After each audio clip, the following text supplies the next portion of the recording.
sinal da Santa Cruz, livrai-nos Deus, nosso Senhor, dos nossos inimigos, em nome do Pai, do Filho e do Espírito Santo. Amém. Que a paz de nosso Senhor Jesus Cristo, e o amor de Maria Santíssima e o fogo do Espírito Santo esteja com vocês, meus irmãos e minhas irmãs, nesse dia 25 de janeiro de 2026. Seja bem-vindo, meu irmão, seja bem-vindo, minha irmã, a esse canal, a qual fazemos a leitura diária da Palavra de Deus. Hoje é domingo, dia do Senhor. Também peço que você curta, comente, compartilhe, ative o sininho para receber as notificações desse canal. Acompanhe os cortes também que eu tenho postado aqui no short, para você acompanhar a Palavra de Deus. E já vamos clamar sobre nós, sobre esse momento com a Palavra, a presença do Espírito Santo. Pedir que o Espírito Santo nos conduza, nos dê sabedoria, nos dê entendimento para entender e compreender a Palavra de Deus, e ela venha produzir muitos frutos em nosso coração. Vinde, Espírito Santo, e enchei os corações dos vossos fiéis, e acendei neles o fogo do vosso amor. Enviai o vosso Espírito, e tudo será criado, e renovareis a face da terra. Oremos, ó Deus, que instruísse os corações dos vossos fiéis, com a luz do Espírito Santo. Fazei que apreciemos retamente todas as coisas, segundo o mesmo Espírito, e gozemos sempre da sua consolação, por Cristo Senhor nosso. Amém. Capítulo 17 dos Atos dos Apóstolos. Passaram por Anfipópolis e Apolônia e chegaram a Tessalônica, onde havia uma sinagoga de judeus. Paulo dirigiu-se a eles, segundo o seu costume, e por 3 sábados disputou com eles. Explicava e demonstrava a base das Escrituras que era necessário que Cristo padecesse e ressurgisse dos mortos. E esse Cristo é Jesus, que eu vos anuncio. Alguns deles creram e associaram-se a Paulo e Silas, como também uma grande multidão de prosélitos gentios, e não poucas mulheres de destaque. Os judeus, tomados de inveja, ajuntaram alguns homens da plebe e com esta gente amotinaram a cidade.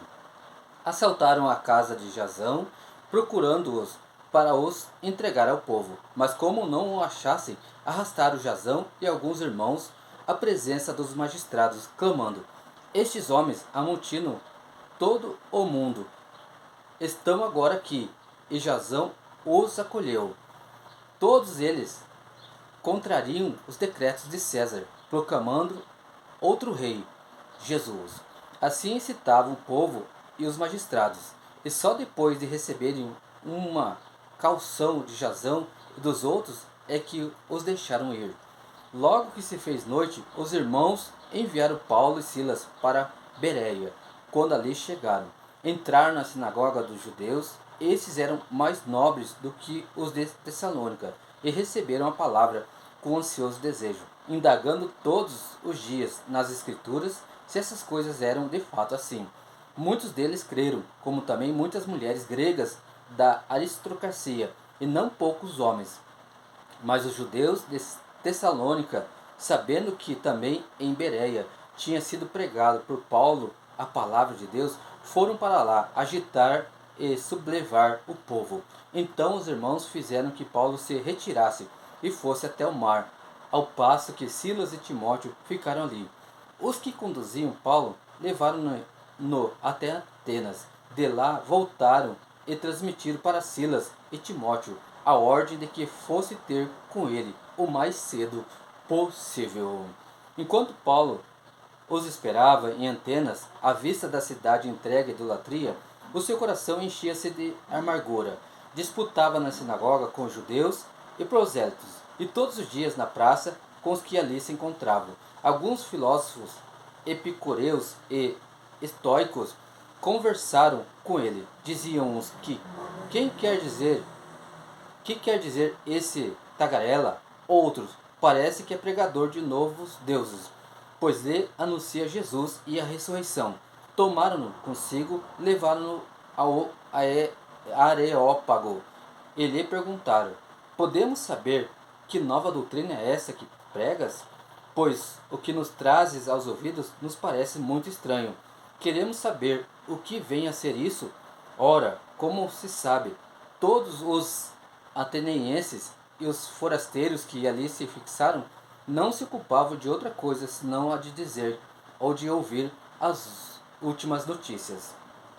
Paulo, em pé, no meio do Areópago, disse: Homens de Antena, em tudo vos vejo muitíssimos religiosos, percorrendo a cidade e considerando os monumentos de vosso culto, encontrei também um altar com essa inscrição: a um Deus desconhecido, o que adorais sem o conhecer, eu vou-lo anuncio.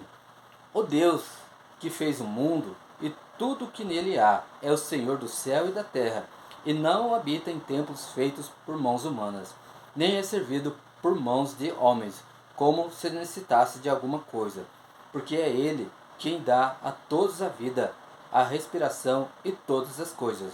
Ele fez nascer de um só homem todo o gênero humano, para que habitasse sobre toda a face da terra. Fixou aos povos os tempos e os limites de sua habitação. Tudo isso porque procuram a Deus e esforcem por encontrá-lo, como que as palpadelas, pois na verdade ele não está longe de cada um de nós, porque é nele que temos a vida, o movimento e o ser, como até alguns dos vossos poetas disseram, nós somos também de sua raça. Se, pois, somos da raça de Deus, não devemos pensar que a divindade é semelhante ao ouro, à prata ou à pedra lavrada por parte e gênio dos homens? Deus, porém, não levando em conta os tempos da ignorância, convida agora a todos os homens de todos os lugares a se arrependerem, porquanto fixou o dia em que há de julgar o mundo com justiça, pelo ministério de um homem que para isso destinou. Para todos deu como garantia disso o fato de tê-lo ressuscitado dentre os mortos. Quando ouviram falar de ressurreição dos mortos, uns zombavam e outros diziam: a respeito disso te ouvimos outra vez. Assim saiu Paulo do meio deles. Todavia, alguns homens aderiram a ele e creram. Entre eles, Dionísio, o Areopagita, e uma mulher chamada Damaris, e com eles ainda outros. Palavra do Senhor, graças a Deus. Deus abençoe meu irmão, Deus abençoe minha irmã.